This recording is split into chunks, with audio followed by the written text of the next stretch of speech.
Welcome back to Dark Side Deep Dive, your favorite podcast where we talk about your favorite movies, comics, and TV shows. I am your host, George Wade.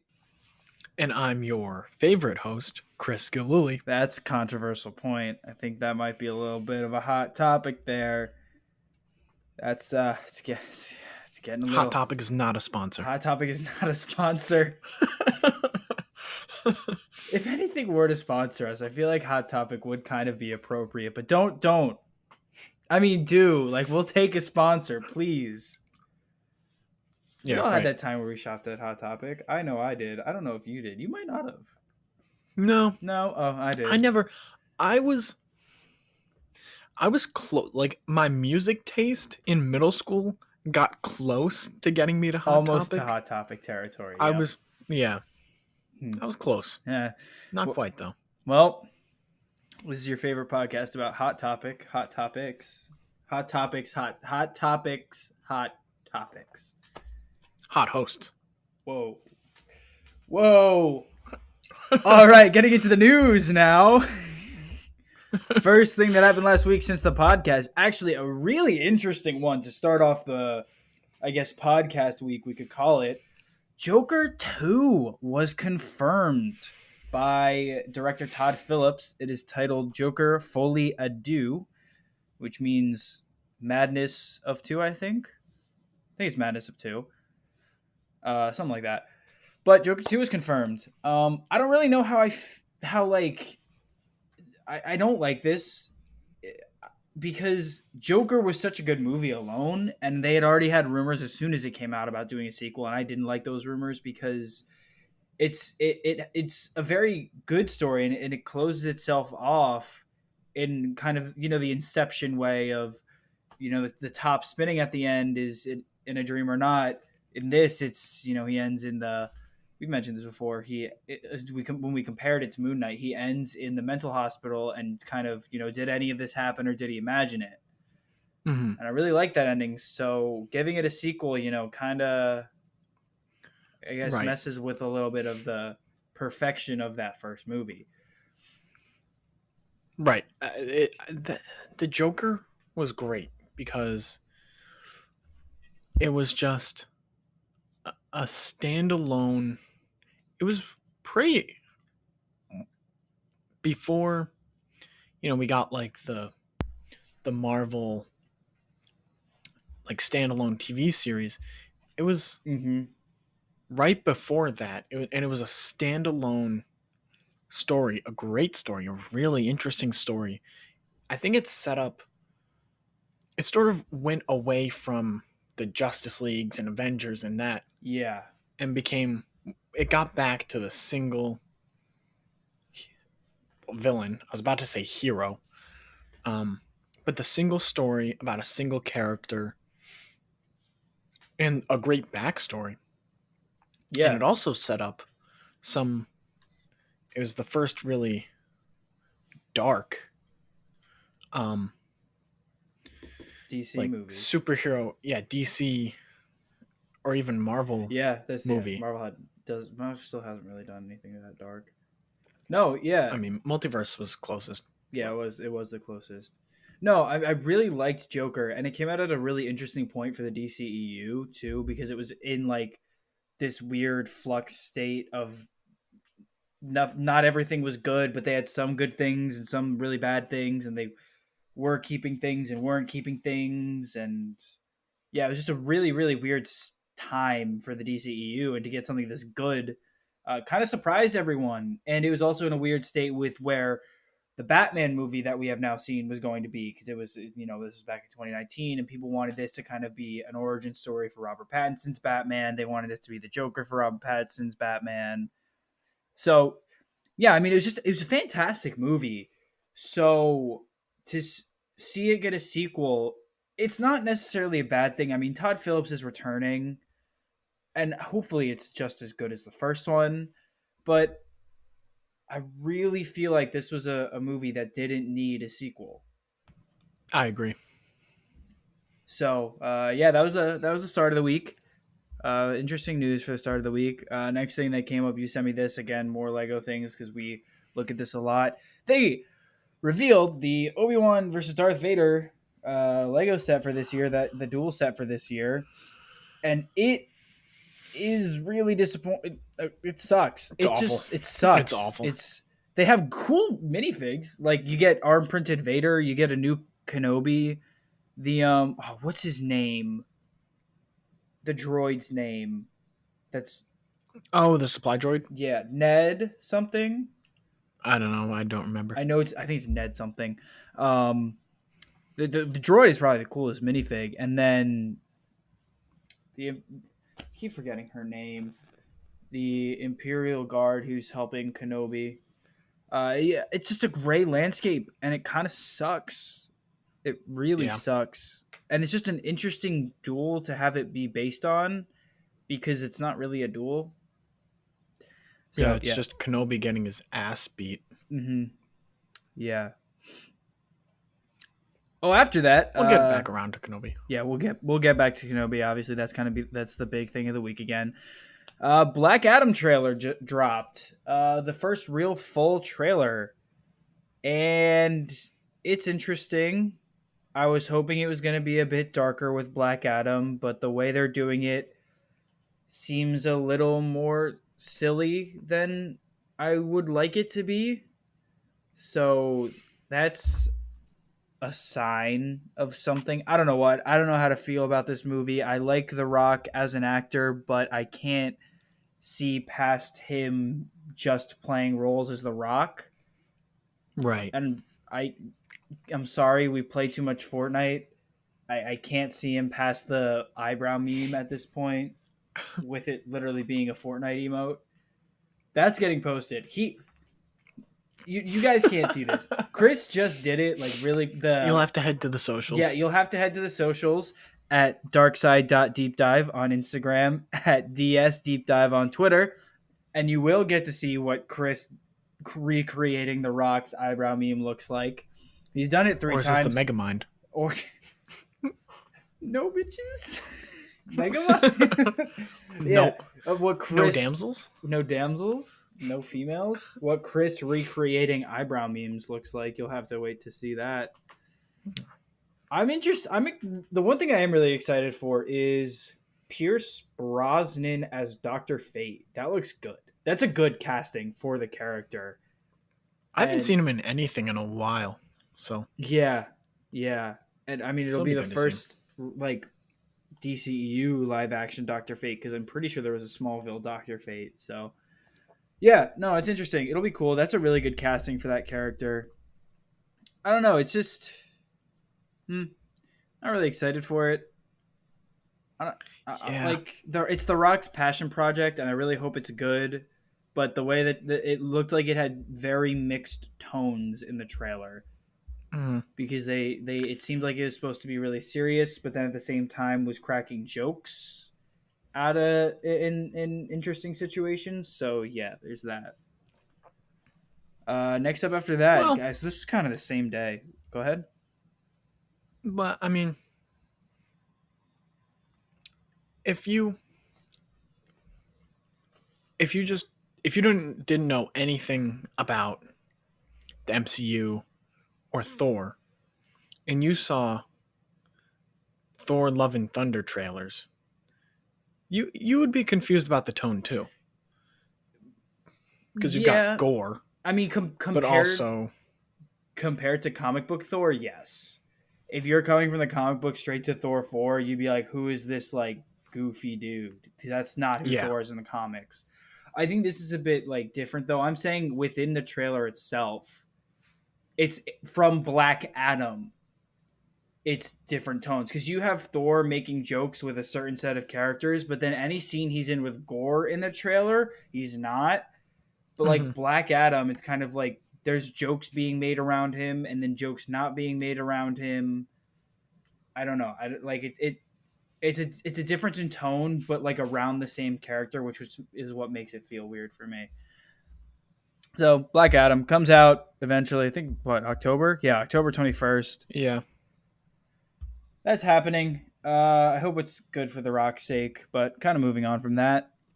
Marvel's Blade is finally set to begin filming on the 4th of July. I don't believe this. You don't believe it? No, Why? it's a federal holiday. Why would anybody start working on something July 4th? Yeah, it's I think it's July 5th. Don't let the media lie to you, yeah, people.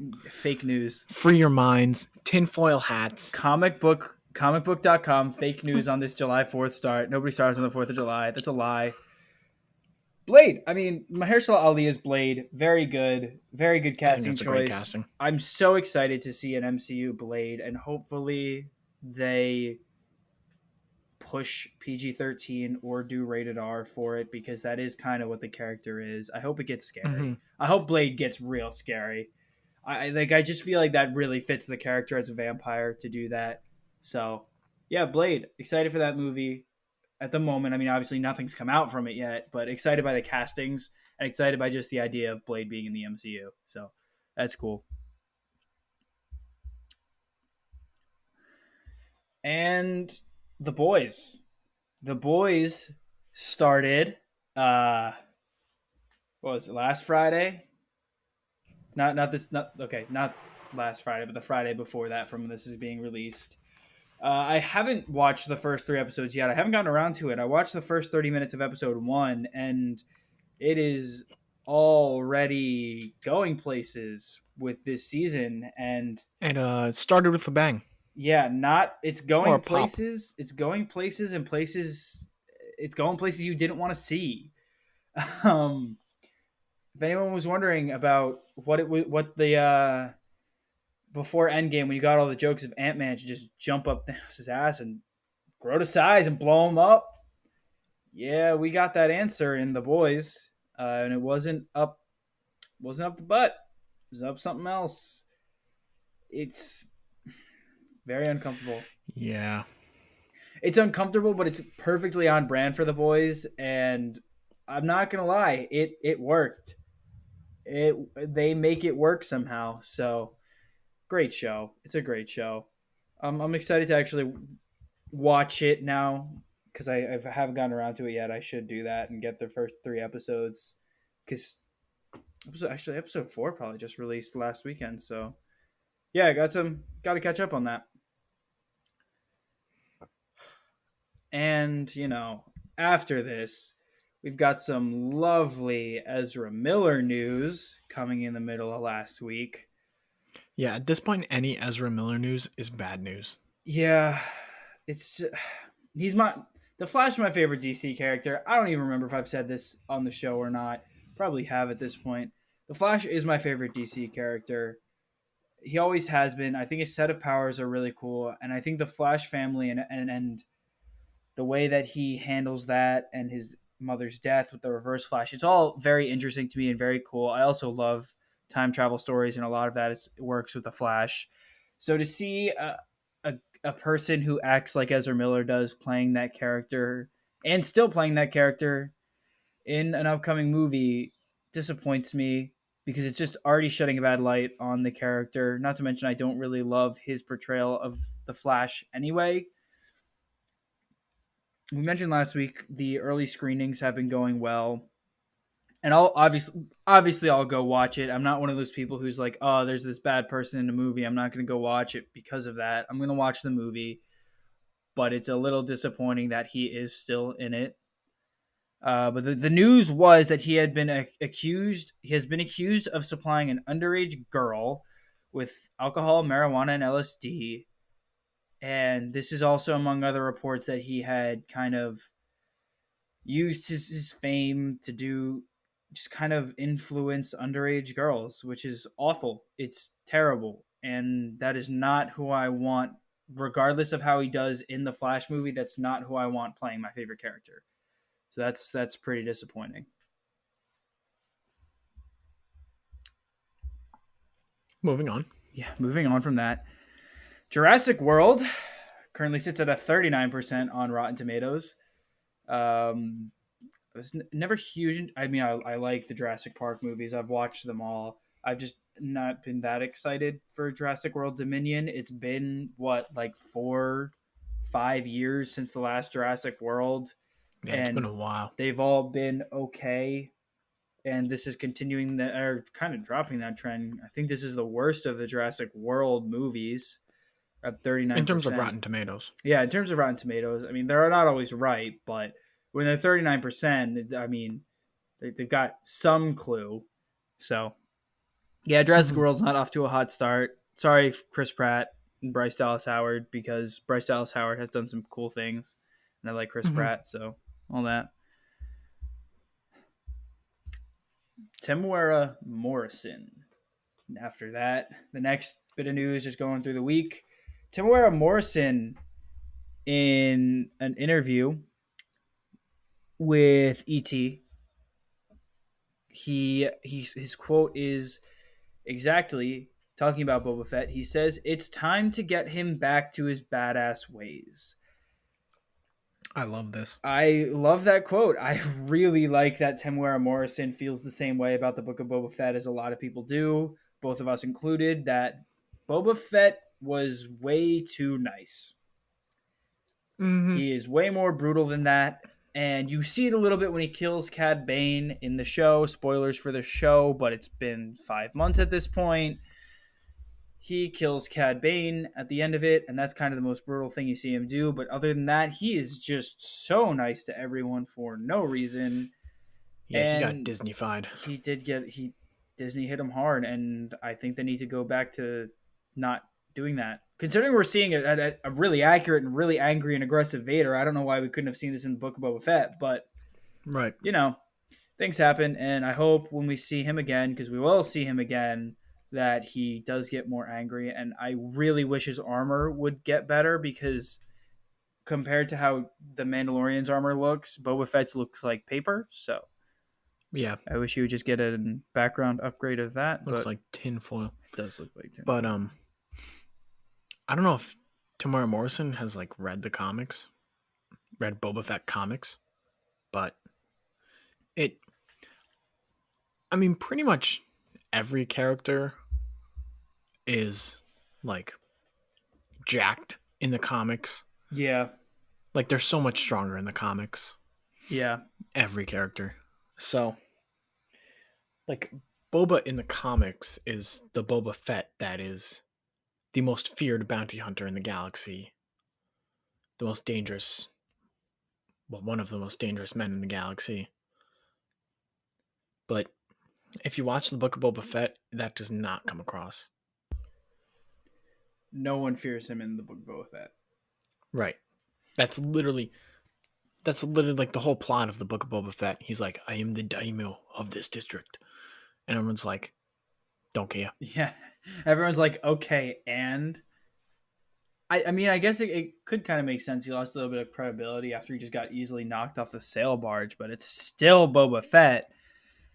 Yeah, I don't know. Book of Boba Fett was good, but eh, It was good, but lacking for like the first 3-4 episodes. yeah. Until they brought Mando in, basically. When they took 2 episodes to just do Mando season 2.5. Yeah. Yeah, yeah. Still solid show, but I don't know. It could have been better. It's kind of where Obi-Wan sits right now too. Oh, got confirmation of a Thunderbolts movie that's coming, as well as it found a director now. Jake Schreier will helm the film, with Black Widow's Eric Pearson penning the script. They also have a list of potential characters for the Thunderbolts team, which includes Baron Zemo, Yelena Belova, Ghost, Taskmaster, Abomination, U.S. Agent, and the Winter Soldier. I think that is a really cool combination of characters. Mm-hmm. I hate Taskmaster. Everybody should know that. I have said this a lot. I don't know if I've said this on the You hate podcast the yet. MCU Taskmaster that was in Black Widow, or Yes. the character in general? I love Taskmaster as a character. I think he's a really cool comic book character. I think Black Okay. Widow's Taskmaster, the costume looks awful. The character sucks. The character is not impactful enough, and it doesn't do the Taskmaster name justice or the character. It is extremely disappointing. So I don't care about that character, but I mean, love Zemo, love Yelena Belova. Obviously, we love U.S. Agent Winter Soldier. Seeing Abomination, we'll see more of him in She-Hulk.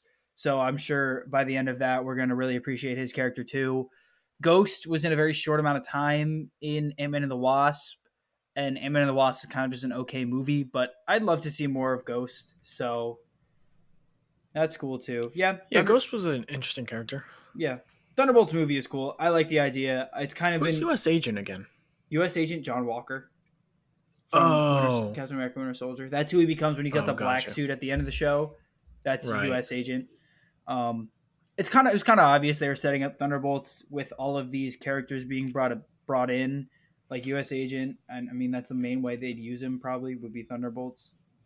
So yeah, I'm excited. I think it could be a really good movie and a really interesting take because it's again it's like a government and a bit more evil Avengers. So yeah, excited for that. Show that we both actually forgot was even filming, The Last of Us for HBO Max has finished filming. So that's getting closer to release. We'll probably see that early next year, I'm assuming. Early 2023 on that. So that's going to Maybe. I have no idea how long it will be. yeah. Yeah. So I have no idea Could like how squeeze could be much time they'll need, could be squeezed into the end of this year, but HBO Max shows kind of taking the same route as Disney Plus with being, more movie like. I'd assume it would be about a full year or just under a full year. So we could see a winter release, and then we'd be getting two Pedro Pascal shows at the same time since Mandalorian season 3 comes out in February 2023. Love Pedro Pascal.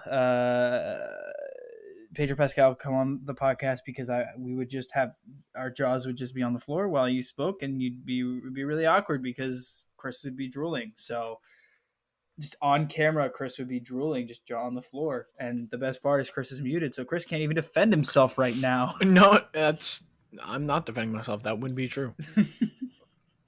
No, like I've Chris literally nothing to say against that. Chris would be on the floor and crying and screaming and all of that stuff that people say. After that, Friday of last week, we got a really cool drop. Spider-Man No Way Home, the more fun stuff version, will be dropping in theaters September 2022. I think it's like September 4th. That's cool. I love No Way Home. I saw it twice in theaters. I will totally go to theaters to watch that movie again for more stuff. And it's funny because I didn't do that for Avengers Endgame when they had released like the extra Hulk post-credit scene later on to try and make more money. But when for a movie like No Way Home with how kind of once in a lifetime it is to see Andrew and Toby and Tom all in the same movie for the first time, I will so go back to the theaters and see what they have to put in there. And one of the things a lot of people, including myself, are hoping, I hope they put in the Toby and Green Goblin fight because seeing those two fight again would be nuts. Yeah, that would be awesome. That's most of the news we have. Can't think of anything more. I know there's something from Aman Vellani for Miss Marvel, which I'll get into because I'll Mm-hmm. mention Miss Marvel for a second because it does deserve to be mentioned because that show is really good. I mean, I'll bring it up because I've watched it. You have not watched Stranger Things No, at all, nope. surprisingly enough. It's very good. And I will continue to back that statement. And season 4, I just watched with my girlfriend in the past week. Subtle flex. Yeah, subtle flex. What, watching the season or the girlfriend? Both for you because you've never seen it, so I guess I could flex on you that I'm watching a good show and you're not. Boy. What is this? Boy? I don't know where Boy. that came from. Stranger Things. I'm going to actually speak about it now. 7 episodes have dropped so far. There are 2 left, dropping on July 1st, and the story is crazy. And season 4, like the show was always that little bit of scary. Obviously, you totally have people being killed in the show, but season 4, we're like, as I heard it was scarier, but I was like, I mean, the original seasons were scary, but they weren't like, I don't like horror. I can get a genuinely scared, and the first 3 seasons didn't scare me. So I was like, they could be a little bit more scary. Nope, no, way more scary. From the start too. Season 4, episode 1, when you see what goes on in that episode and the end of it, it was horrifying. And we started watching it at night, and we actually stopped watching it that night because we are like, no, we're gonna wait until it's light outside because we were a little creeped. So great season, great start of the season because it's not over yet. Great story, very interesting parts to it, and I'm excited to see where the season ends. And then there's only one left. They've confirmed it ends at season 5. So this show has been extremely solid, and I'm really, really happy that it is not overstaying its welcome like some shows have been, such as The Flash and other ones. It is telling its story, and it's done.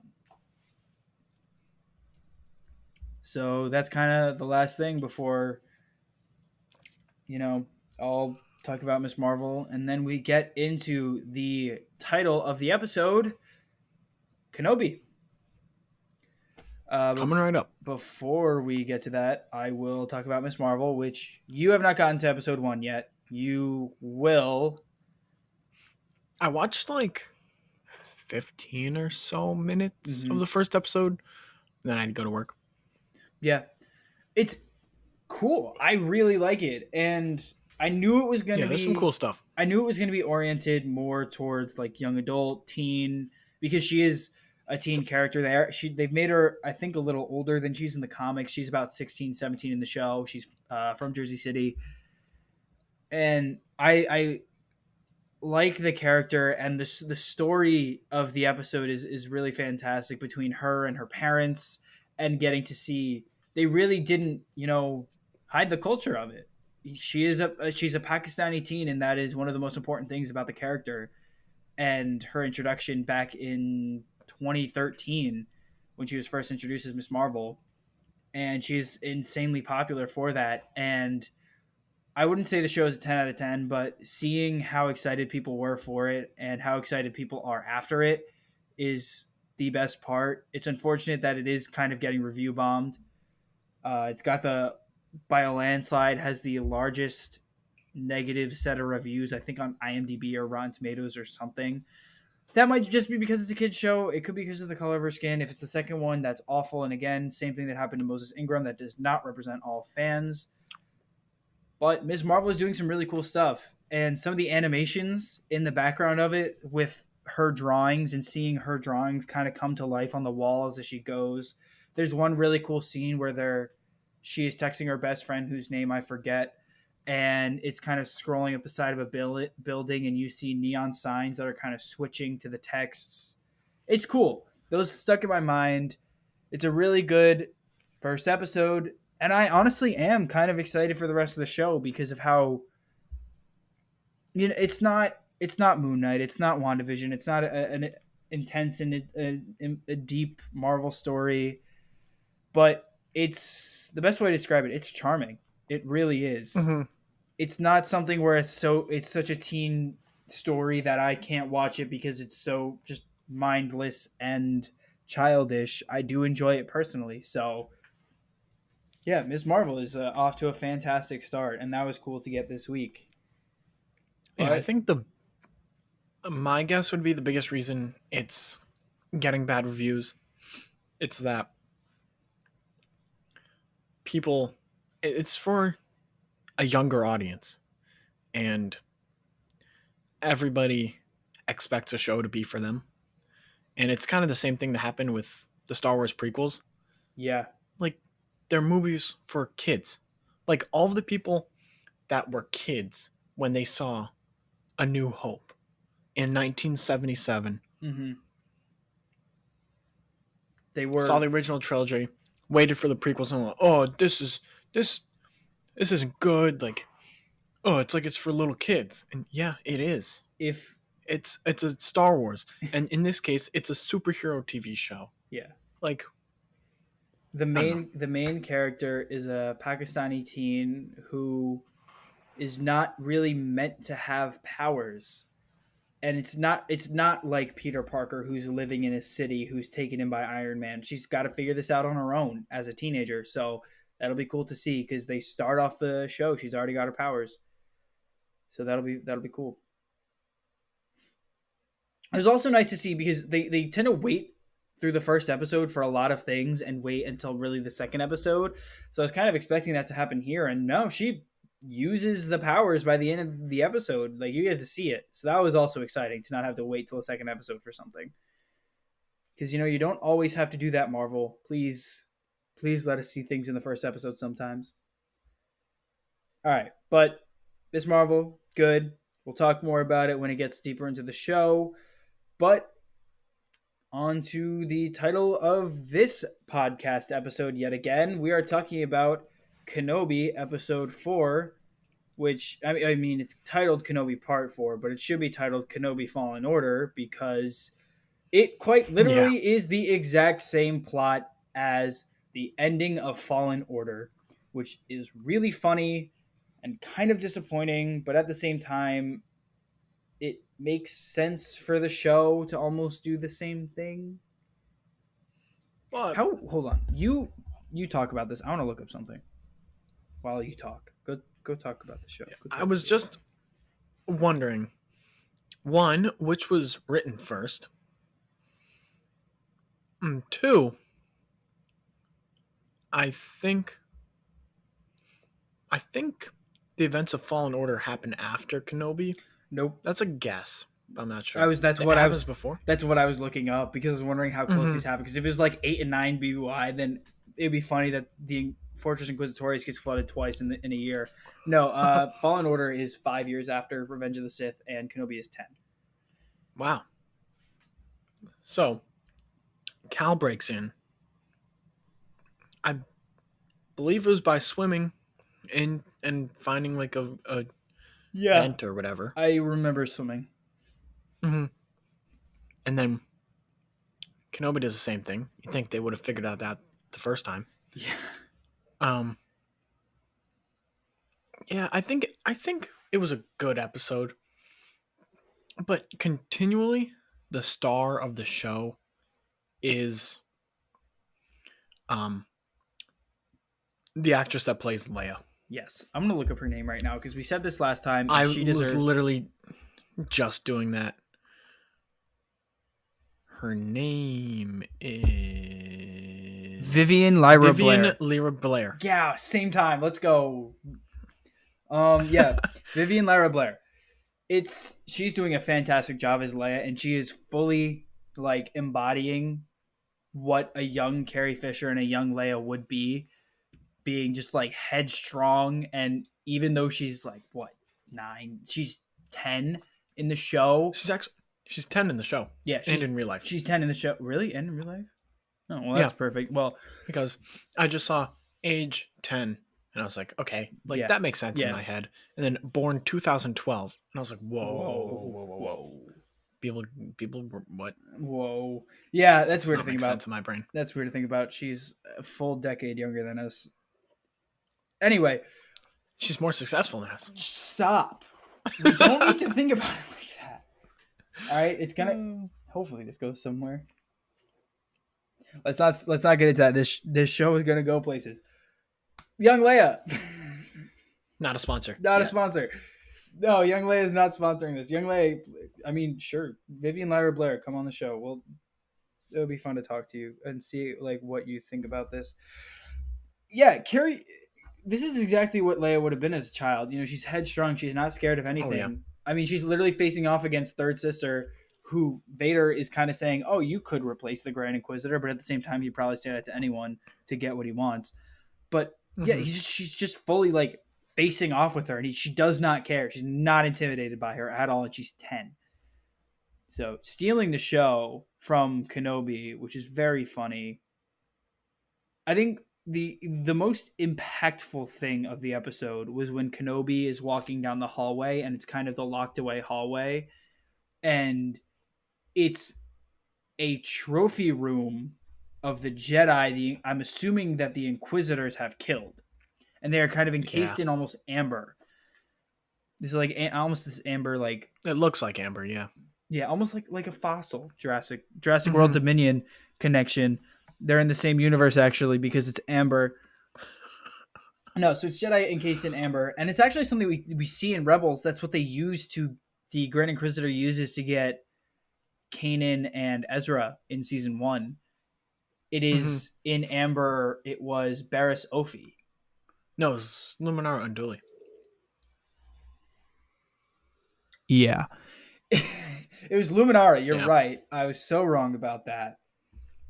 And Barris Luminara. was her apprentice, so Yeah, yeah. I was got them confused in my head. I guess. Yeah, it was Luminara, and she was put in amber, and they kind of like forced made a forced vision of her ghost to them. It's interesting, but I guess they use Yeah. that to lure use them to lure Jedi out, and that's why they keep them, but also keep them as Mm-hmm. trophies, which is insane to think about. That they just have Yeah. killed. They just have a trophy room of bodies, including a Padawan child, which was really sad to see. Yeah, there was a youngling in there. The youngling. Can you imagine how many of those Vader has up in his office? Oh Yikes. God. It's the worst part about that. Off topic. The worst part about the Vader youngling scene is that it's become such a meme at this point that I watch it and I laugh, and I shouldn't because he's murdering children. But you just Yeah. see what are we going to do? And the lightsaber turns on, and it's just I laugh now. Oh, Yeah. that's awful. I laugh at children dying in episode 3. That's horrible. That's horrible. Not sponsored. The show is unsponsored. Anyway. Now we're not going to be Um sponsored because I said that. yeah. We're Oops. gonna get like kicked off of We're gonna get every demonetized even platform. though we're not even monetized in the first place. Come on. What are we gonna do? We haven't said anything about the actual episode. Hold on. We should start talking about it. Yeah. We haven't said anything productive. Okay. The episode was good. Um it was interesting to watch Obi-Wan kind of stealth his way around Fortress Inquisitorius with the Mm-hmm. help of Imperial officer woman. I will never remember her name. I'm sorry. I just won't because she's cool but not cool at the same time. This was an annoying part at the end of the episode I'm remembering now. So they go through the Fortress Inquisitorius to rescue Leia. Leia kind of faces off and she's like, "Oh." And then she like third sister's kind of trying to convince her to tell her where the rebels are and she's like, yeah, like we're on the same side. And then she's like, I need to call my dad first. We're on the same side, right? And then they go to torture Leia, and they're able to stop young Leia from being tortured, rescue her. They're escaping. They are running out of Fortress Inquisitorius, and they are being chased. And they're kind of backed in with third sister, fifth brother there, and out of Bunch of nowhere, stormtroopers. yeah, a bunch of stormtroopers on the other side. They're completely circled. And out of nowhere, two snow speeders show up, start firing down, which is fine. You know, they're in atmosphere. It makes sense for snow speeders to work. It's kind of interesting because it's like, you know, where did the snow speeders come from? They're colored blue, so I guess you could say they're water speeders. Maybe I don't know, mist speeders because it's a very cloudy planet. They show up and they start firing down and kind of let them escape, and they climb into one of the snow speeders. They're getting away, and Riva ends up destroying one of those snow speeders. And the other pilot is like, "Oh no!" And you get this like really sad moment from this pilot, except you don't know who the pilot is, and you don't know who the other guy is, and I don't know why I'm supposed to care about him, and I don't know why she's reacting to this like it wasn't fully expected that when they were going to rescue them from Fortress Inquisitorius that they might die. It was very weird. That emphasis on the Also, you send a pilots. rescue mission to Fortress Inquisitorius, and you send 2 snow speeders. Yeah, it's literally Fortress Inquisitorius, and that Yeah. was the other thing. So obviously, snow speeders can't travel in space. They're snow speeders, right? So they get in, and you're flying in the snow speeders, and you're like, okay, how'd they get here? And there's this like landing ship, almost like this. It's a travel ship. It's a carrier, or Mm-hmm. whatever.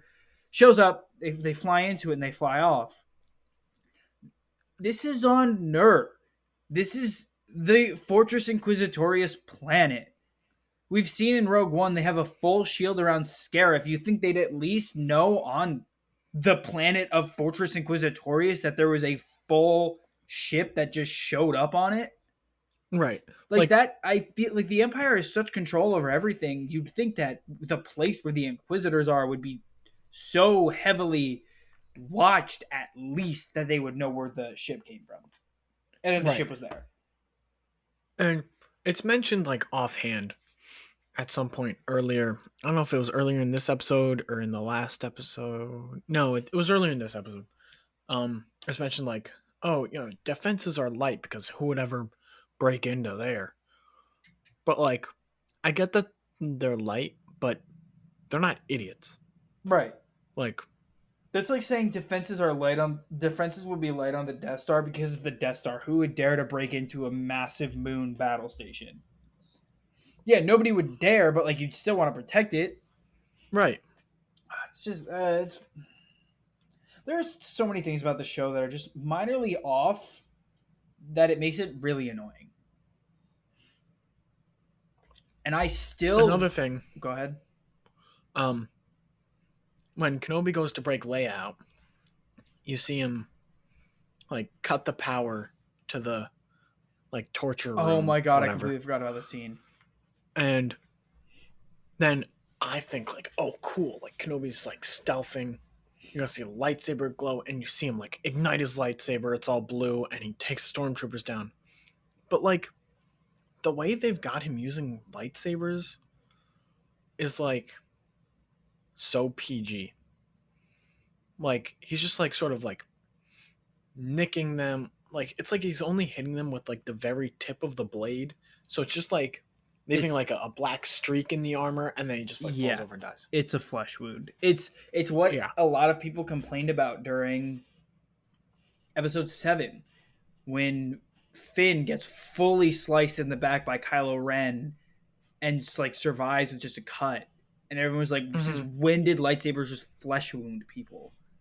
Which, Right. depending on the range, yeah, you can totally hit with just the tip of the blade and that would be a flesh wound. But when you're standing right next to someone, you don't flesh wound them, you cut straight through them. So, yeah, they Yeah. should. They showed a guy getting cut in half in episode 3 when he dropped on the lasers. Like, I don't know why they won't let him cut them in Yeah. half with the lightsaber. It's very interesting. Disney's taking some weird positions on these characters right now. Disney. Anyway, no, it was a very cool scene because you get to see the lights get turned out. Then the lightsaber ignites, stormtroopers down, the next one's down. That was a cool scene. I mean, the show's just like, it's only got 2 episodes left. Yeah. It And feels like it really has not gone far. it feels like nothing's happening. And it's got 2 episodes left. It felt like nothing has happened this whole time. Oh, speaking of another Fallen Order comparison, well, you mentioned that it got flooded, but there is one point where they're trapped in a hallway and, um, like they've got stormtroopers coming in. Yeah. The hallway is underwater with Mhm. glass windows, and it's like the glass is starting to break, and then Kenobi ends up letting the water in and like just gets through the blast door before like it floods. But you see, this is a very minor detail and me just nitpicking, but you see like Kenobi barely makes it. Like the water is like at his ankles or shins or whatever, and the door closes behind him, and the other side is dry. Like nothing got through the crack in the door Yeah. as it was closing. Yeah. Yeah. No, he totally shouldn't have outran that water. And they even linger on the floating dead bodies. But then they couldn't make Boba Fett dark enough. Dude, they're so Let's just pick one, really. yeah, they're so all over the place with stance. I mean, I like the one they're picking at the moment with the Kenobi. Like, please keep doing more of this, like people getting cut in half and people drowning. This is Star Wars. And it's not dark enough. Like, yeah, obviously people die and people get cut in half, but it's not like children can't watch that. Like, I watched episode 3 all the time as a child, and a guy's face gets mutilated by his own force lightning. That was more graphic than any of these. A dude getting cut in half, and then a guy gets cut and his 3 limbs get cut off, and then he gets set on fire by lava. Yeah, that one stuck out to me. That one always. was in my head as a little kid. Yeah. That one, The shook glowing me red up a little bit. eyes, the him getting lit on fire, and just the I hate you. Yeah. Just the burning I hate you. Yeah. Yeah, like kids watch that. I watch that regularly, and I'm doing fine now. Oh yeah. Okay, okay. Whoa there. I was getting ahead of myself. I'm solid. You know what? Yeah. Maybe it was You know. that. You know what? Maybe Disney's on something. Maybe everyone's problems in life was because we all grew up watching Star Wars as a kid, and we saw a guy get burned alive. Maybe I'm that's at like why a B average right now be average. on life. Yeah. Nah, it's summer. I'm like A right now. We're doing good. Right now. Yeah. This semester I'm getting. Oh, right now I'm good. Right now I'm good. All right. Before we say too much on the show, Before existential crisis. yeah, it's before existential crisis. Like this is probably the third time this happened on the show. It's getting a little personal. This isn't a deep talk show, you know. I mean, it's kind of a talk show. It's not a deep talk show. It's a comic book talk show. It's a deep dive talk show. Deep dive. Ooh, Oh. that was a good one. That was a good one.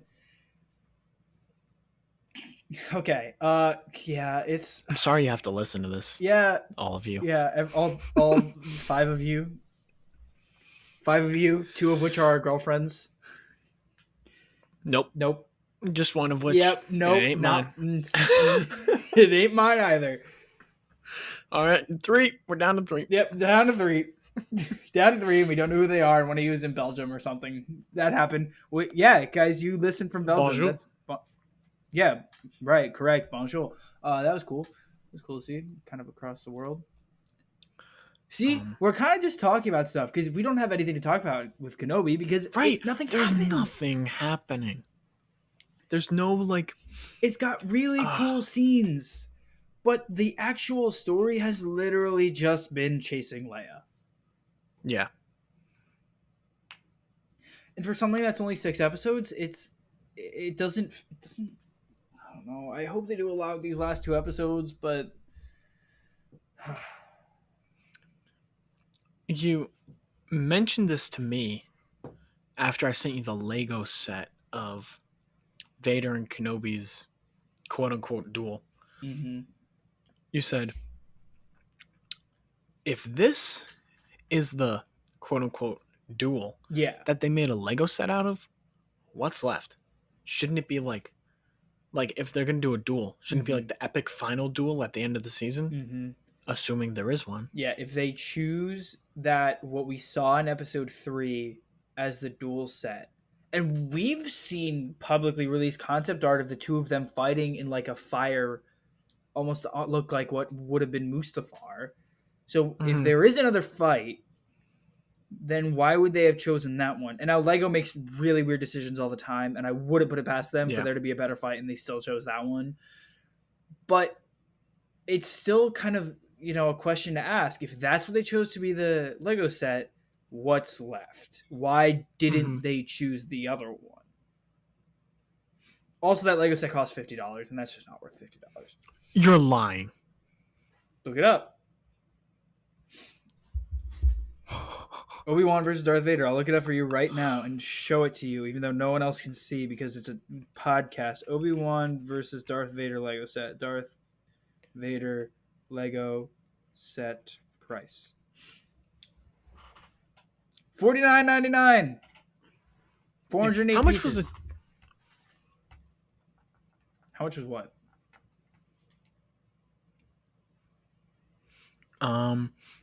Let's see. The Dark Trooper attack is $30. Yep.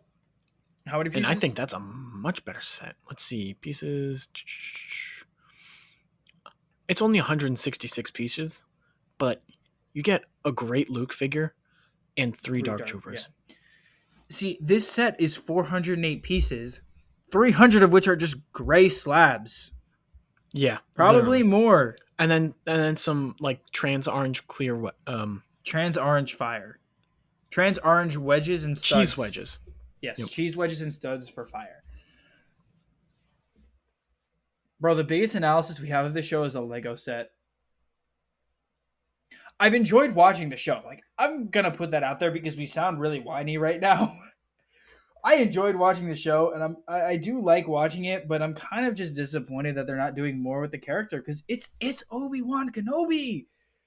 It's the one everyone's been waiting for, and we're 4 episodes in, and everyone's still waiting. So yeah, what? The reason Chris takes so long to answer when I say things is because he's shoving Skinny Pop down his throat It's between so good. takes. It's so good. Jesus. Not a sponsor. Not a sponsor. This show is just gonna degenerate every single episode. It's gonna get worse. It's gonna get more and more brainless, but good. Maybe brainless is what gets people to listen. You know, my favorite podcast, Mr. Sunday Movies. Oh, they say some brain. They're great.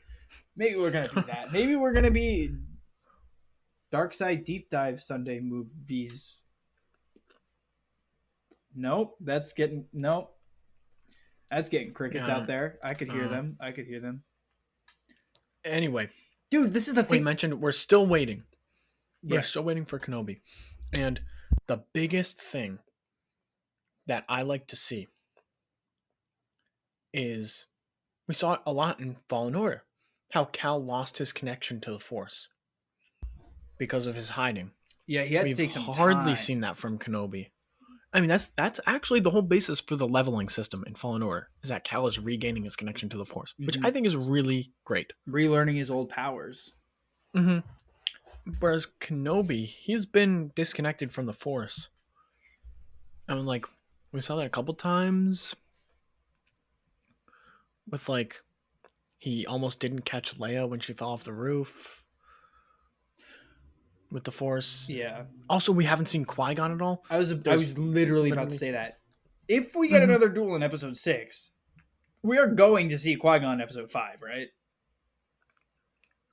Like, we have to. Because there's no way Kenobi at this point can be on par with Vader unless he communes with Qui-Gon and fully gets retrained. Because he is not going to get there fast enough. So we have to see him next episode. And if we see him next episode, that does mean that we're going to get another... I'd assume it would mean we get another Obi-Wan Vader fight. And another thing kind of looming with the show, too, is the Grand Inquisitor was still stabbed in the chest in episode 2. And he's obviously not dead. They wouldn't break canon, and we said he's not dead. And I was thinking about this earlier. We have to calm down a little bit with how lethal lightsaber stab wounds are, because we have seen people come back from worse.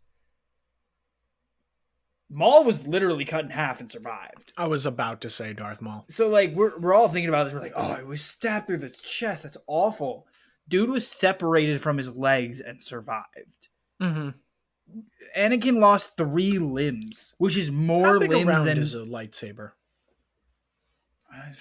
Would you say it's like a couple inches across, inch and a half?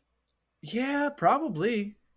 I mean, you think about. I mean, maybe a little bigger. Depending on where you get it, that could easily miss some important stuff. Yeah, like she stabbed him like right in the middle of the abdomen. Yeah, it could just be like stomach. Got some intestines. Yeah. You think about it. Anakin got burned alive and lost 3 limbs, which is more limbs than Darth Maul lost.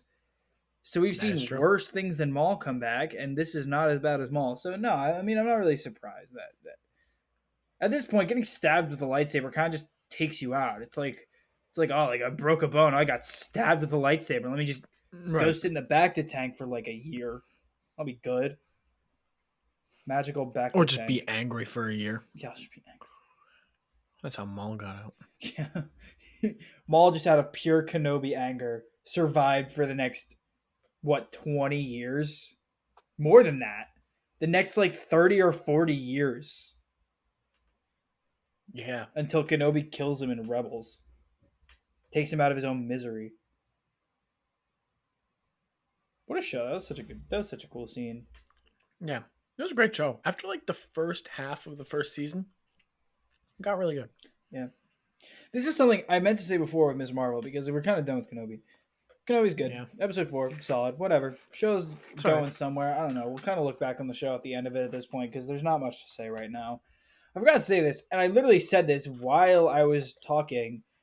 And I said, "Oh, I'll mention this with Miss Marvel when I talk about it." Interview with Iman Vellani in Entertainment Weekly. I believe it was Entertainment Weekly.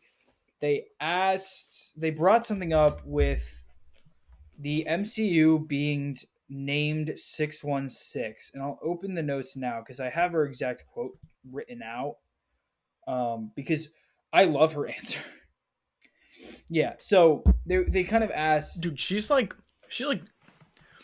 this quote like makes me know that she's like either just done a lot of research on the character and the MCU and everything, or she's like a fan, Yeah, which is really cool. she's a fan and she's read the comics and now she's playing Kamala Khan, which is perfect for Kamala Khan because that is exactly who Kamala Khan is. She is a Avengers super fan who ends up with powers. So it's essentially just Iman Vellani seems like she was a super fan who ended up playing a character who's a super fan who ends up getting powers. Layers deep, it runs deep. Iman Vellani is perfect for this role. She got asked about 616 though, and her exact quote is, "You can't take it from the Marvel Comics canon. In that canon, Kamala isn't inhuman. There's Lockjaw, House of M took place with X-Men. Where's all that in the MCU if it's 616? I rest my case." Is with Deadline. Just the way she said it, dude, was so good. And that is exactly Right. what I have felt because I don't want them to name the MCU 616. It should be 100,000 because that's what it is. Or I don't know if it's 100,000 or if it's 199,999. Yeah. It's one of those two numbers. It's 100. It's a 100,000s number somewhere in there. They gave it that number in the comics, and to say that the MCU is 616. I mean, yes, it doesn't work for her points because these aren't the exact comic book characters, so it is not 616. But to say that it is 616 is essentially saying that these are the characters. It's kind Mm-hmm. of giving it the definitive wording of Tom Holland, this is comic book Peter Parker. Chris Evans, Yeah. this is comic book Captain America. And in the case of, Robert Downey Jr. and Chris Evans as Captain America and Iron Man, I would get behind that. I would fully say, yeah, those are those comic book characters. But I don't know. With Spider Man, it is hard to be able to say that someone is the comic book Peter Parker. And they have a different origin story, and this is not the same thing. So this is not 616, and I don't think they should try and label it as 616 because it would be really cool to see. It would be really cool to see if they, in a multiverse way, ended up in the real 616 and they all end up comic book animated, and you get to see like classic 60s Peter Parker show up, like how they had for 2 seconds in Doctor Strange, they fell through an animated universe, kind of in that way, and you meet like that is the Peter Parker, and you have like nobody voice Mm-hmm. him. He kind of just speaks through like text bubbles that show up on screen that are you got to read, and it's like that's Peter Parker because that's 616. Mm-hmm. That is the comic books that That they would just went be into. awesome. I think that would be a fantastic way to do it. But no, I don't think that this should be labeled 616. So Iman Vellani knows what she's talking about. I fully agree with her statement, and the way she said it was just so badass. Just saying, that's it. That's all that I gotta say. Yeah. Kind of just dropping the mic with that. Like knowing that she knows what she's talking about. Yeah, she's right. Yeah. I really, Iman Vellani was unknown, and she's not really. I don't think she's been in anything besides this, but she is doing a fantastic job already. So Yeah. I She go ahead. going into the MCU is no small task. Into any franchise, I mean, this is the largest movie franchise in terms of money ever. I think I'm willing to bet this has grossed more than Star Wars, the MCU as a whole. Yeah, there's 22 So movies. yeah, like how could it not? So She just came in swinging. yeah, absolutely. So yeah, that's back to I'm Miss impressed. Marvel. I'm very impressed. Yeah, that's back to Miss Marvel. That's pretty cool. I think that's really all I got to I'm trying to say. remember if anything else notable happened in Kenobi. I don't think so. Final two episodes, we want to see Qui-Gon and a better duel with Vader. got 2 episodes left for it, so maybe that's exactly what happens. I hope they go back to. I hope he drops her off and they go I back to hope we Tatooine. see some Luke. I was gonna say I hope I hope we he. see some more Owen Lars. I hope now that they've left, that in episode 5 he goes back. I think is a reasonable way. I think he could go. They drop her off. He kind of leaves Leia for the first like 15, 20 minutes of the episode. I don't know, however long it is. He goes back to Tatooine and he's watching over Luke, and you kind of realize he's like, I can't watch over Luke, and I cannot protect Luke if I do not have any way to protect him. I can't even train him if I'm not connected to the Force. And I think Mm-hmm. that's when he'll be in his cave, and he'll be like, Qui-Gon, I need you, but he's actually going to try it instead of just being like, oh, Qui-Gon, help. He's going to actually try and meditate and commune with the Force, and that's how we'll hopefully get to see Qui-Gon again, and he'll talk to him and really start training again. I guess we get a little bit of a Kenobi training montage in episode 5. And then in episode 6, I would like to see Vader come back to Tatooine knowing that that's where Kenobi initially was, not knowing that Skywalker's there. And he still doesn't find out. But um kind of showing up just to fight Vader or to fight Obi-Wan, and that would kind of be the sixth. I don't know how the sixth episode would really work out, but yeah, I think that's a good way for episode 5 to go, and I hope that's how it goes. And if that's how it goes, I'll come back here in episode 5 with all of next week's news and be super excited, punching air, beating people up because I'm so much better than everyone else for getting that right. But yeah, that's how I hope episode 5 goes, at least. Before Kenobi, I said I hoped Chrysanthemum would show up, since he was introduced in Book of Boba Fett, which actually takes place well after Kenobi. But we in the comics, I wasn't gonna say the whole story. I was just gonna say that he does cross paths with Kenobi. But in the comics, like Jabba's goons are like taking like a water tax from the people, and there was like an especially low harvest, so like they don't have a lot of water to give, and So like people are thirsty, whatever. So Space Sand Jesus comes out and he Moses a bunch of sand rocks, right? Obi-Wan comes out, opens the rock up into water because he's Space Jesus. Close. Um. So they go to the since Owen Lars is a moisture farmer. Luke was a kid. Um. They go and they're like, all right, give us your water. Give us your water tax for Jabba. And he's like, oh no, that's ridiculous. And then so Kenobi comes down and like scares them off and like kills one or two of them, I think. And so they go back and they're like, oh, we were attacked, blah blah. So Jabba's like, all right, I'm getting my water tax so I can take my bath for my big fat slug body. And Big fat slug body. so instead of just sending some goons, he sends Chrysanthemum to like go rough him up. And but Kenobi stops Chrysanthemum before he gets there, and they have a fight, and that's how Chrysanthemum gets that scar over his eye, because Kenobi gave him a flesh wound with his lightsaber. He just gave him It's a a little flesh nick. wound. It's a flesh wound. Oh, Tis but a flesh wound. it is but a flesh wound. God, I really, really want someone to just get like, we need arms cut off. Right. We need more arms cut off. That's what we need because we haven't seen an arm get cut off recently enough. It's been years. I have no Was backing it? to that statement. There could have been one recently. I I was just thinking about, oh, it's just like a stormtrooper. Like nobody cares. Like it's not.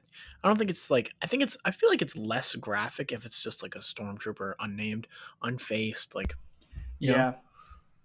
But that reminded me.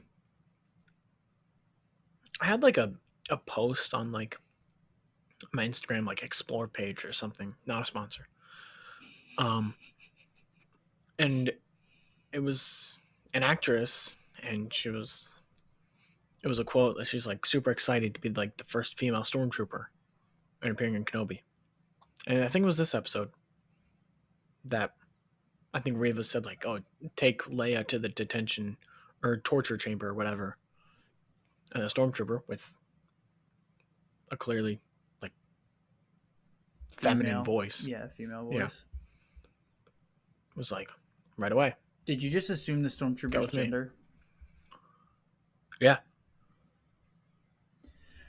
I'm disappointed I in you. did. God, Kenobi is just so. It's fun to watch. There's just nothing to talk about. Yeah, I hope it's they do just more. it's very like base level. I hope Like, they do more, do some pretty cool stuff in these last 2 episodes. yeah. That's really all I got to say on that at this point. Cool stuff. Cool stuff going on.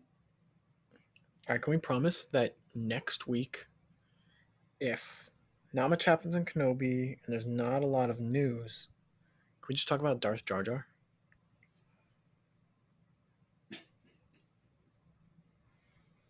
I'm not taking Because out that awkward silence that just happened after Darth Jar Jar. Like that is going to stay in the episode. We're just gonna create all of our theories about Darth Jar Jar, and we're going to talk over every theory that has ever existed about Darth Jar Jar and how Darth Jar Jar can be the reason that Anakin turns to the dark side, because Darth Jar Jar has sat in the background because he's so unassuming, because he is Darth Jar Jar. So next week, if nothing happens on Kenobi, yes, it will be the Darth Jar Jar episode, and we will not title it Kenobi Episode 5. It will be titled Darth Jar Jar, and that will be the main story, and Kenobi will be mentioned in the background of Darth Jar Jar. And yes, I am trying to say Darth Jar Jar as much as possible because Darth Jar Jar. What reminded me of Darth Jar Jar was in the recap that we saw of like the recap of like the prequels in episode 1 of Kenobi. I was thinking about how we saw so much in that that just hasn't shown up in the show. Like they specifically mentioned, like they specifically showed like Yoda's conversation with Obi-Wan, that Qui-Gon showed him a way to make one's self with Yes, the Force and like we commune with have the to get Qui-Gon because like of that. how. But yeah, also in that, the only time the Sith are verbally mentioned in that recap is over a picture of Jar Jar. I'm just saying. Darth Just an Jar Jar observation. confirmed. It's confirmed. And that is a deeper conversation for next week's episode, depending on how Kenobi goes. We may just have a Darth Jar Jar episode next week, because you know that's what the world deserves. Hopefully. Because the world deserves more from Kenobi, and if we don't get more from Kenobi, Dark Side Deep Dive will deep dive into Darth Jar Jar for you, and you will love every second of it, and you don't have a choice. And we will find you, and we will kill you, because that's a Qui-Gon Qui-Gon quote. I hope he shows up and says he will find you and he will kill you, talking about Darth Vader, because that would be really funny, because haha, Liam Neeson's in Taken.